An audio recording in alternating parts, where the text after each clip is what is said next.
no talent on that side of the ball. It's just there's no way you can't get any talent. What's your thoughts on him starting Harris?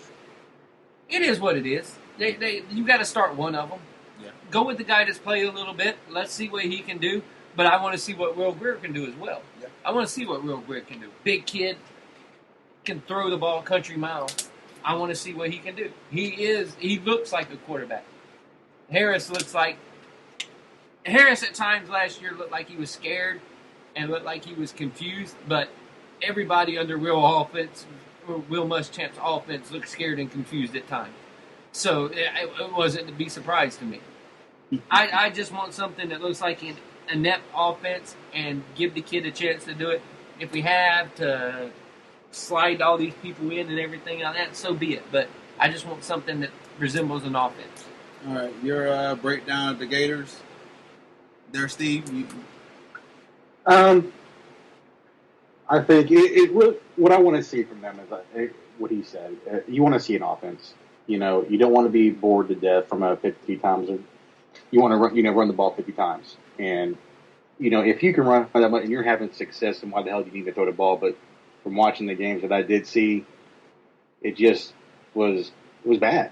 It was really, really bad. So what you want to see from McElwain, he did a lot of great things from Colorado State, turned him into a winning program. You want to see if that can translate that style of offense that he runs, if it can translate to what they want to do at Florida. But my concern is, do they have the receivers?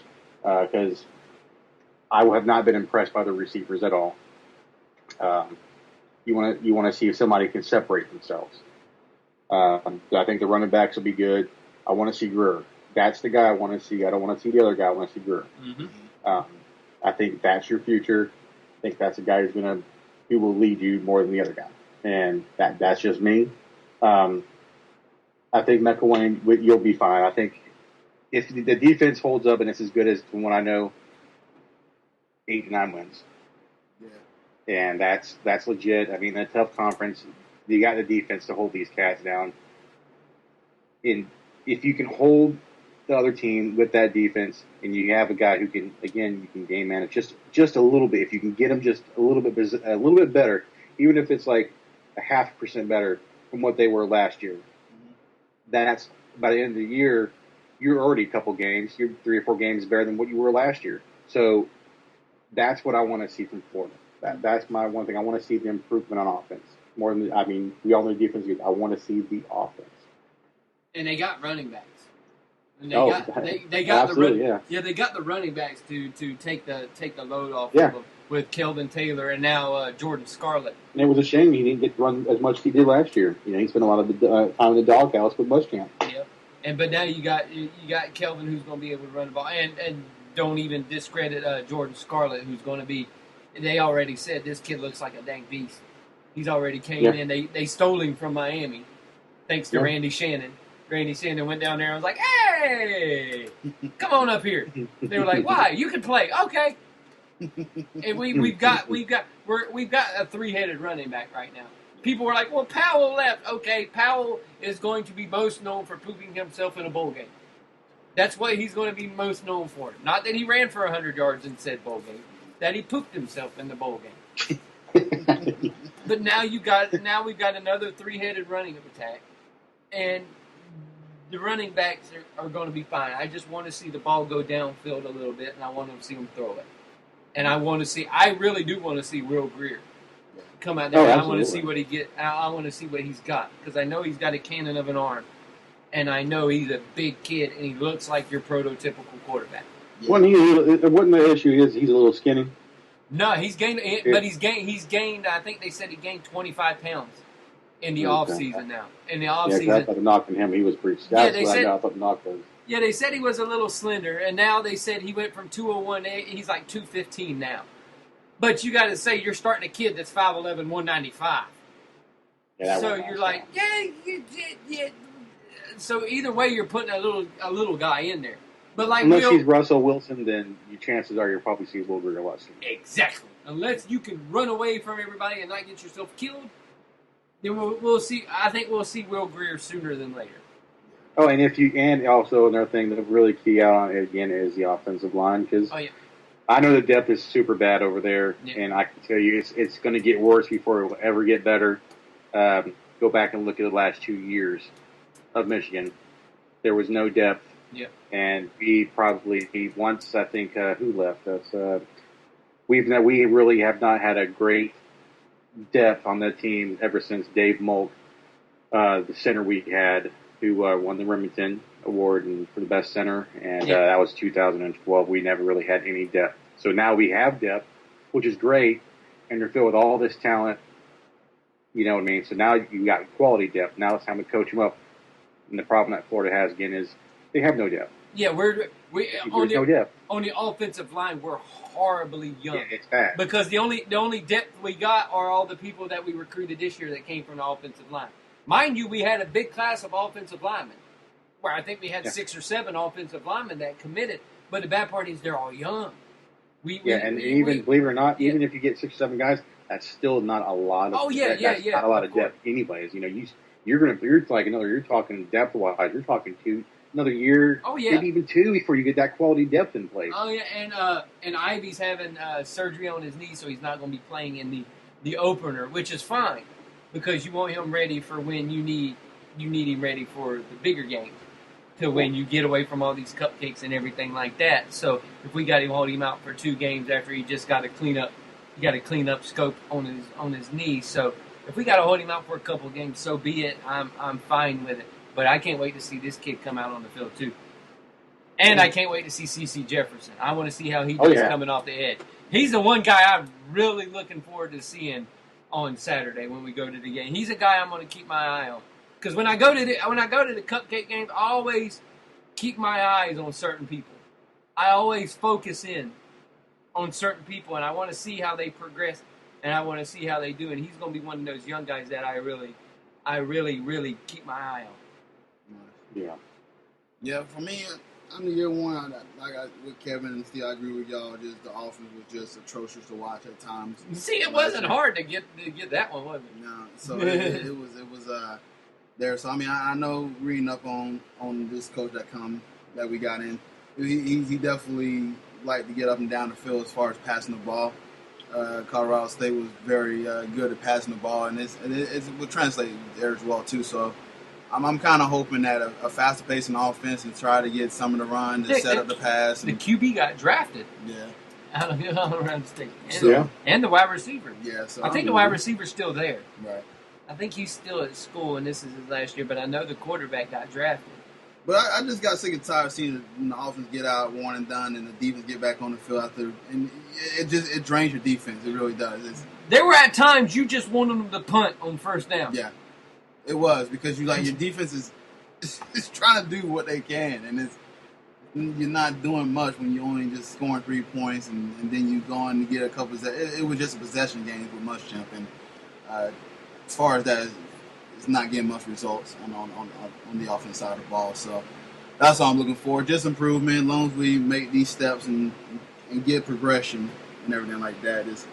I was on Muschamp for a while because he was great on the defense side of the ball, but it was times where I just kind of lost faith in him as I did last year. So, and the good part about what McElwain did when he got there was that he went out and got all these assistant coaches that were great coaches and great recruiters for certain areas because he knew he was going to have to go and hit these areas hard. Mm-hmm. Why you go and get a Randy Shannon? And Randy Shannon has already done wonders for Florida, just getting people to come out of Miami, and he's done a good job of going and getting people to be the coaches. Tim Skipper, the running back coach, how did I forget him? Very good running back coach, and he's done a great job at recruiting some of these guys. But he definitely went out and did a good job. Awesome. All right, let's move forward to the last topic here. Florida's going to wear a decal for Ray Gray. He's a former coach and athletic director for Gators. Very good coach. 170 games. I'll let Kevin go ahead and say, Kevin, because you know this stuff by heart. So he was the all-time. He used to be the all-time leader in wins at Florida until Steve Spurrier broke it. Of course, had Steve Spurrier on his team, led him to that Heisman Trophy. Or he was on the Heisman Trophy winning team with Steve Spurrier and everything. And he did, and he was the one that when they made Gatorade, he was the coach that was like, well, we'll try it, and Gatorade's history from there. So he was the coach at the time when they made Gatorade, and they had a field day with making it, and he said it helped his team, and he could see it help his team. But yeah, all-time legendary coach, one of the most revered guys, one of the people that Steve Spurrier loved the most. Steve Spurrier loved Graves. He was sad the day he broke his record. He said, as far as he concerned, Ray Graves is still one of the greatest coach Florida ever had. Steve, we hate to argue with you, but yeah, it was a great coach, and I knew they were going to do it as soon as he passed away. When he passed away, I was like, they'll do something for him. They'll put it on the back of the helmet. They'll have something. But yeah, definitely one of the legendary coaches in Gator history. I'll let you speak on that. So, Steve, you got anything else to add? I mean, not really. I mean, I can sit here and talk Michigan football all night. Truth be told, I can talk about 1 a.m., but you boys ain't up for that, so, you know. Yeah, man, anything else to add? No, I'm just glad it's here. Glad. I'm finally glad. September's here. With all, this is what I try to tell people, and this is what I try to tell people about sports. Some people are always like, why are you so this about sports? Why are you so that about sports? Why are you so... Because in your life, you got so much crap going on. You could be having the worst day, the best day. It doesn't matter. When sports interjects in your life, especially a sport you love, like football, like you with basketball, as soon as this sport get injected and they come back on and you're able to watch and enjoy these sports, for 4 hours, nothing else matters. For 4 hours, all the BS and bullshit in your life goes away. It takes that away. You could either be sitting at home watching it by yourself. You could be in a stadium with 78,000 of your closest friends. You could be in another stadium with 100,000 of your closest friends, screaming your head off and everything. But for 4 hours, nothing else matters. Mm-hmm. Sports has the great ability to take away pain, to take away problems, to join people together that normally wouldn't be joined together. It's one of those things to where you can say you hate sports, you can say you don't like football, you can say you don't like this, you don't like that. You have no soul. If you do not like a sport, I don't care what it is. If you do not like a sport, and you cannot take that from you, and you cannot have that time to where you don't worry about things, you have no soul. You have no comprehension of what it's like for people that does love something so much. It may be just a game, but sometimes it's much more than that to people. It helps heal. It helps mend scars. It helps do a lot of things. We talked about it on 9/11. After 9/11, sports played a big and gigantic pivotal role in helping the country mend.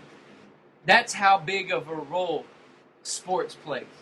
Football, baseball, that's how big of the role that sports plays, that it could help a country mend from a terrorist attack. Sports! Mm-hmm. Sports help the country mend from something so devastating where thousands and thousands of people lost their lives, millions more affected by the loss of life, and by what happened. Millions more affected after the fact. From people going overseas, fighting in wars, all these families and everything. But the one thing that helped heal was sports. If you don't believe in the healing power of sports, and you don't believe that sports actually is good for some people's soul, then you don't have one. You don't have a soul, exactly. Exactly. Anything you want to ask, Steve? Yeah, even with it starting right now, man, it's going to end just as fast as it got here. and that's totally sucks. You know.